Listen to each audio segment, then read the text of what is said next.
இயேசுவுக்கு பிரியமான அன்பு இறை உறவுகளே, நண்பர்களே, உங்கள் ஒவ்வொருவரையுமே சிறப்பாக இந்த புதிய நாளில் சந்திப்பதில் மிகுந்த மகிழ்ச்சி.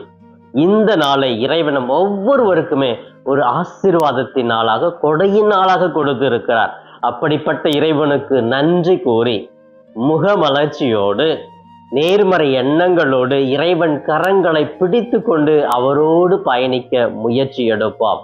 அன்புக்குரியவர்களே, இன்று நம்முடைய தாயாம் திரு அவையானது நமக்கு கொடுக்கிற இன்றைய மன்னா லூகாஸ் நற்செய்தி பிரிவு 12 இறை வார்த்தைய 49 53 முடிய பகுதிகள்.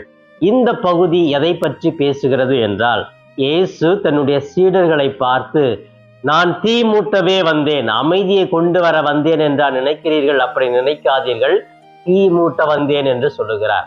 இந்த வார்த்தையை கேட்ட உடனே நமக்கு ஒரு எதிர்மறையான எண்ணங்கள் தான்